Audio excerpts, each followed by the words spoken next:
Nobody tells you this. The more money you make, the more sophisticated the traps get. When you're broke, the traps are obvious. Payday loans, credit card debt, lottery tickets, you can see them coming from a mile away. But when your net worth starts climbing, the traps look like opportunities. They come in expensive suits, they bring spreadsheets. Sometimes they're your own family. I'm 55 years old. I've built and lost and rebuilt more times than I care to count. And I can tell you, the trap that almost took me out wasn't when I had nothing. It was when I had just enough to feel like I knew what I was doing.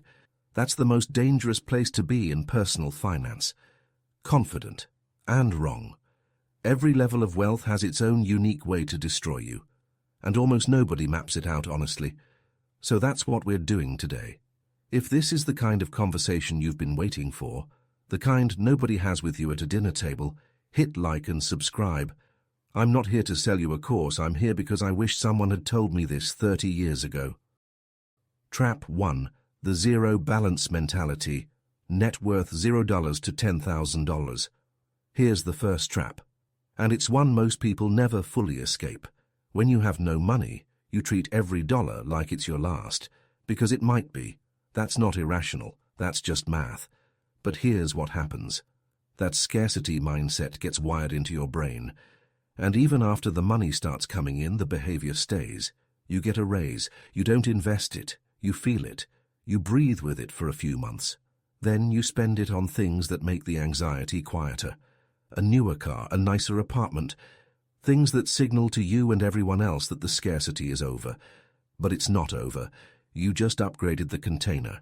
Here's the real number.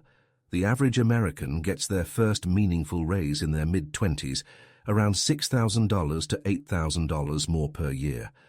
After tax, that's maybe $380 a month.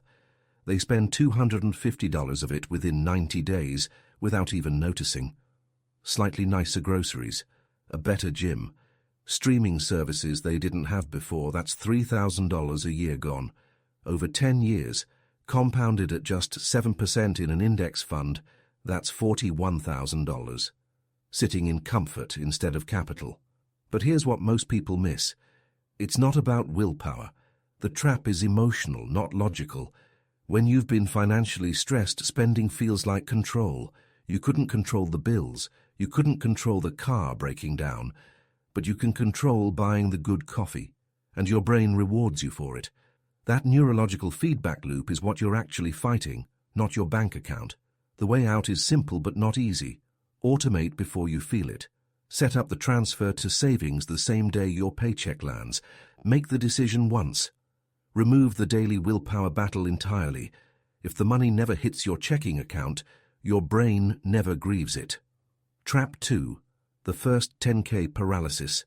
Net worth $10,000 to $50,000. You cross $10,000 for the first time.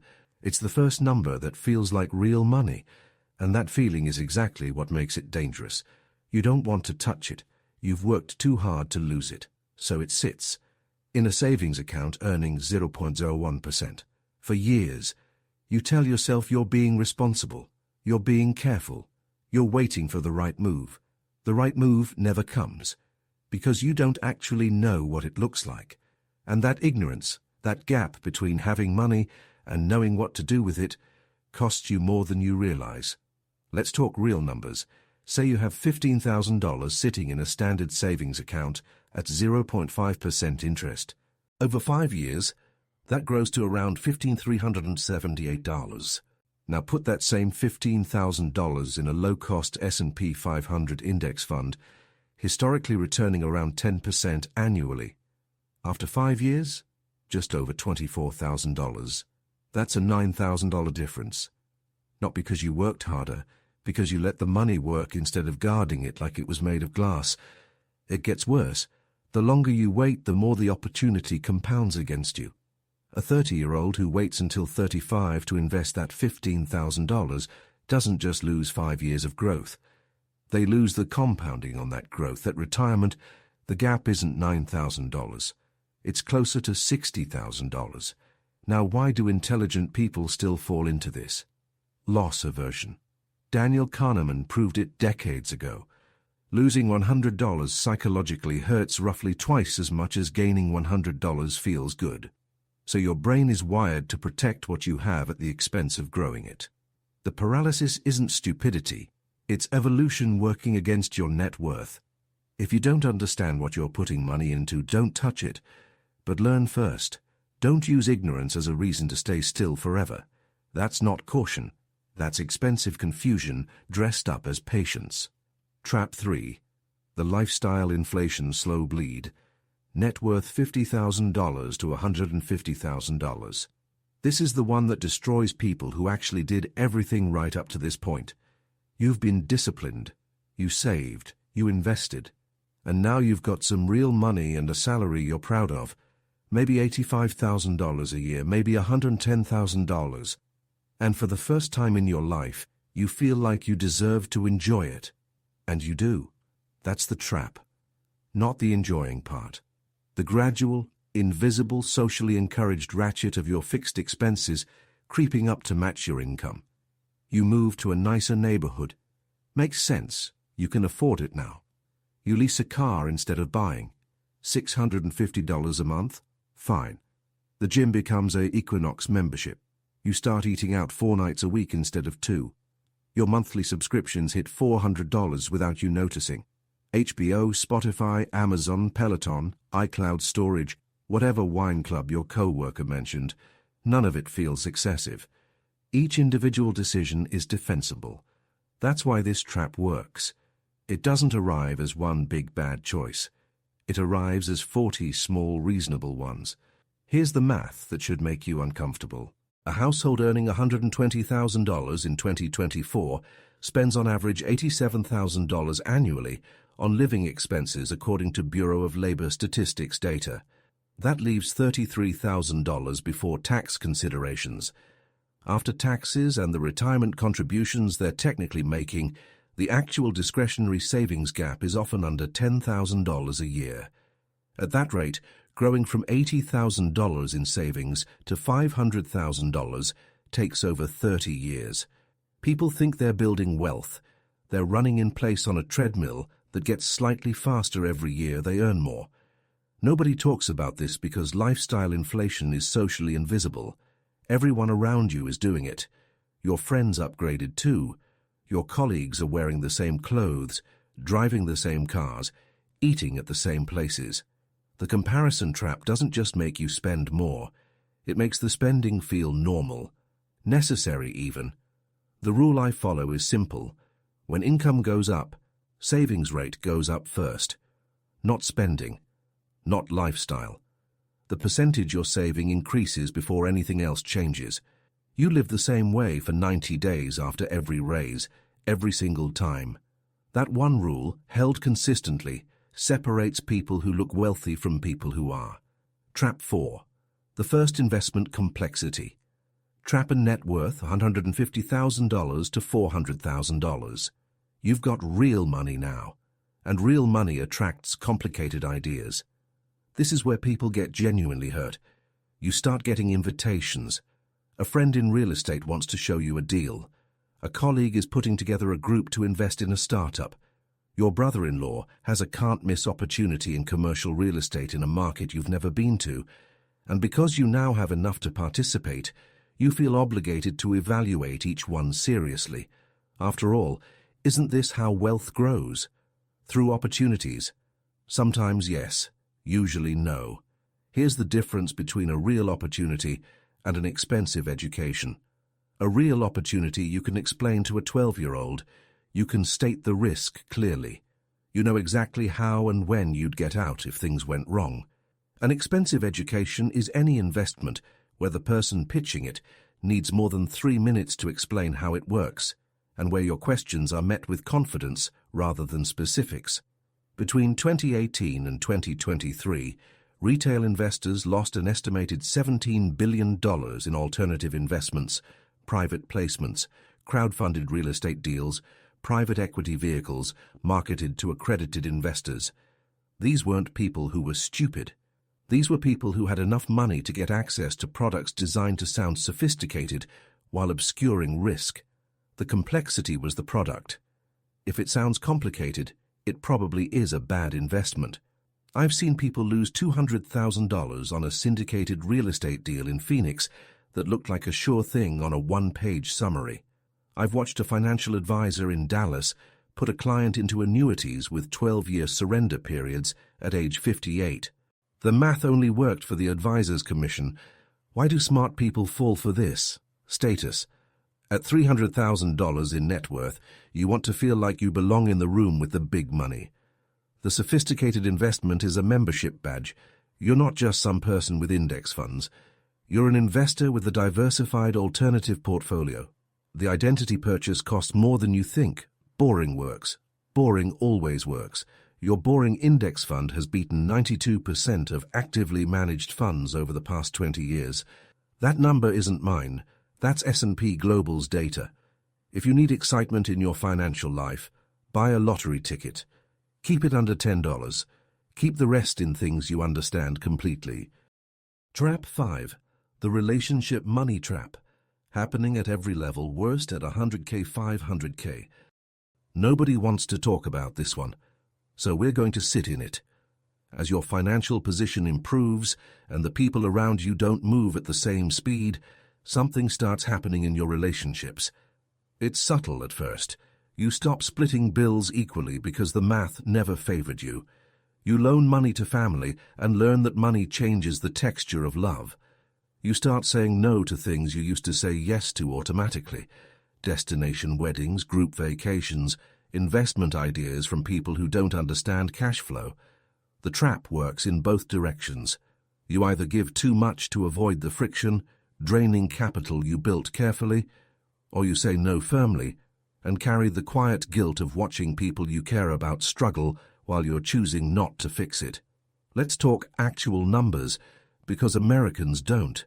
A 2023 survey by Bankrate found that 57% of Americans who lent money to a friend or family member experienced a negative relationship consequence as a result, and 21% said they never got the money back. The average amount lost? $3,000. But the real cost isn't the $3,000. It's the years of resentment on both sides. Here's what I've learned. If someone asks you for money and you know it will hurt you to not get it back, don't loan it. Either give it as a gift with no expectation or don't give it. The loan structure is almost always fiction. It's a gift that one party pretends is temporary. The pretending is what breaks the relationship, not the money. The deeper trap is this. People unconsciously start using financial generosity to manage emotional relationships. You overpay at dinner to avoid conflict. You invest in a friend's business because the alternative is watching them fail. You co-sign a loan because you can't explain the risk without sounding like you don't trust them. Money becomes a social lubricant, and lubricating social friction is one of the most expensive habits a building wealth person can have. I'm not telling you to be cold, I'm telling you to be honest about what you can afford to give, about what you're actually doing when you give it, and about what you're protecting when you don't. Trap 6. The tax blind spot, net worth $400,000 to $1 million. This is where most people leave 6 figures on the table. Quietly, legally, completely unnecessarily. By the time your net worth approaches 7 figures, your tax strategy can do more for your wealth than your investment strategy. I know that sounds wrong. It's not. Let me show you why. The average American in the $250,000 to $500,000 net worth range pays taxes at roughly the 22% to 24% federal bracket. They contribute to their 401k. They know about the Roth IRA. They think they're covered. They're not even close. They're leaving the backdoor Roth conversion untouched. They're ignoring the health savings account as a triple tax-advantaged investment vehicle. They're holding appreciated stock in taxable accounts when they could be donating it to charity and taking the full market value deduction. They've never heard of tax loss harvesting. They don't understand the difference between long-term and short-term capital gains and when to trigger each. They're paying a CPA $400 a year to file what they should have already structured differently. A study by Vanguard found that proactive tax planning can add between 1.5% and 2% per year to net returns. On a $500,000 portfolio, that's $7,500 to $10,000 a year. That's not some exotic strategy. That's just not overpaying what you legally don't owe. But here's why people stay blind to this. Tax is invisible until April. By the time you see the bill, the year is over. The decisions that create or reduce the bill were made 12 months ago, when nobody was thinking about taxes. They were thinking about returns. Tax planning is a proactive discipline, not a reactive one. And most people engage with it reactively, which means they always lose. I'm not your accountant. Don't take this as specific advice. But I'll tell you what I tell anyone at this level of wealth. Your tax professional should be talking to you in October, not April. If they're not, you have the wrong professional. Trap 7. The identity crisis after the milestone. Net worth $1 million plus.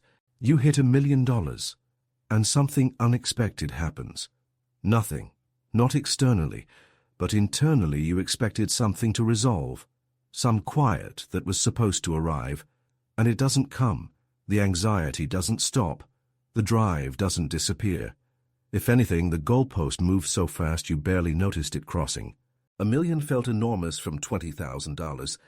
It feels like a beginning from $1,001.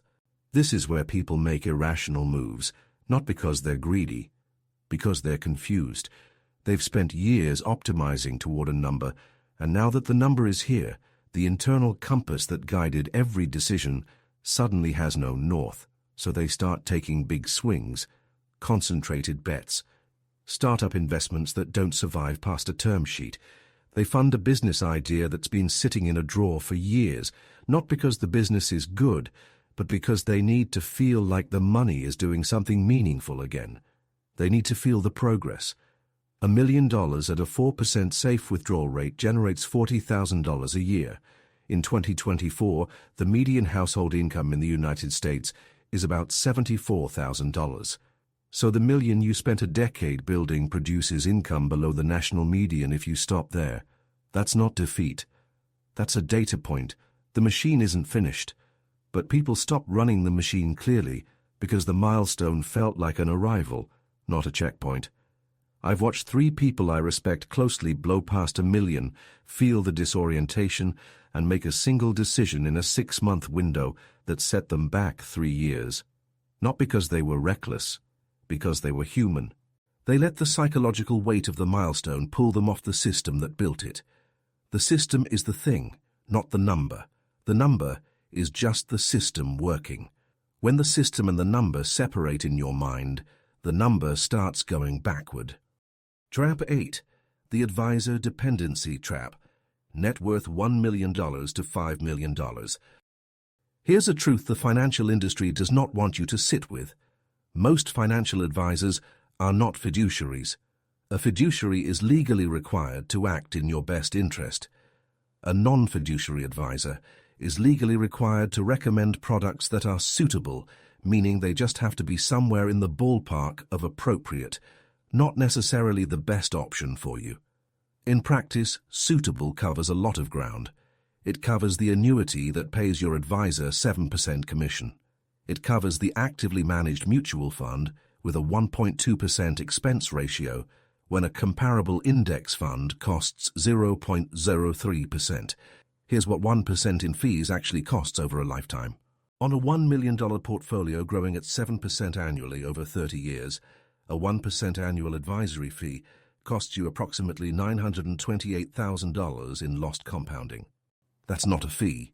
That's nearly half a second fortune handed over quietly across 3 decades. Most people never calculate it because it's never shown to them as a single number. But here's the psychology. The more money you have, the more you feel like you need professional management. It feels irresponsible not to have someone overseeing your money at this level. That anxiety makes you more susceptible to paying for expertise you don't actually need. In many cases, a fee-only fiduciary advisor for an annual review and a simple 3-fund portfolio beats a full-service wealth management relationship by a significant margin. Every year. For decades. You don't need more financial products. You need fewer, better ones. Complexity in a portfolio almost always benefits the person who designed it, not the person who owns it. People stay in bad financial relationships the same reason they stay in bad personal ones. Inertia. The friction of changing feels bigger than the cost of staying. It's not. Run the numbers. The math will be clear. Every level of wealth I've described has one thing in common. The trap was always dressed as something else. Comfort, opportunity, safety, sophistication, generosity, progress. The trap never arrives wearing its own name. That's the only thing you actually need to take from this video. The trap at each level looks like the right decision given where you are. That's why smart people walk into them. That's why I walked into several. You get better at this by seeing clearly, not by working harder. The work is in the clarity, and clarity costs less than the alternative. The game doesn't penalize you for knowing this late. It penalizes you for acting on it late. Those are two very different timelines. One of them is still open.